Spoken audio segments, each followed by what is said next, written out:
and obviously people listening to those abusive terms will also be upset by them. You've received them directly. We can't broadcast them, obviously, on the programme this time of the morning.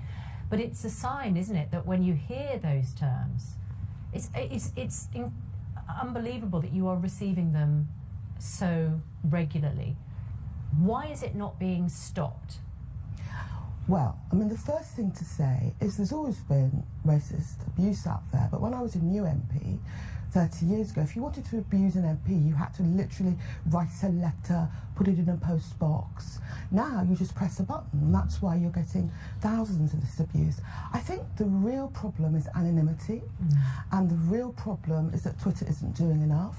I believe that you should be allowed to be anonymous, you know, literally online, but the Twitter or Facebook, whatever, should have your actual name and address. And it's the anonymity. Much of this abuse, people wouldn't say it in public. No. Diane, how do you feel personally, though? Because after a while you read these tweets, and I imagine you sort of wade through them, and maybe it gets easier or not, but when you suddenly realise that these people are making personal, vicious, vile attacks on you and who you are, regardless of your politics, just because they can. How do you feel personally? It gets to you personally. I think I'm quite robust. I've been in politics for years, and you know, I'm used to the, you know, the hurly-burly.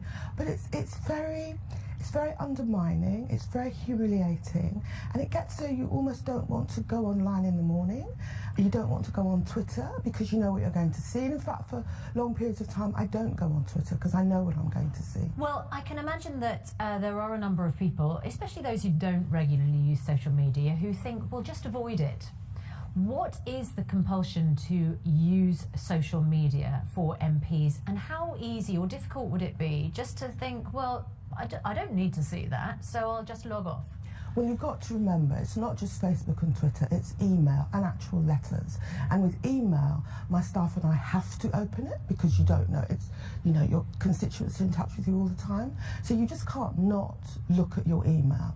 In terms of Twitter and Facebook, we do use, like all politicians, Twitter and Facebook to communicate with our constituents. So even though I have actually come off Twitter for quite long periods of time because it was so upsetting, my staff do have to go on Twitter and see what's happening.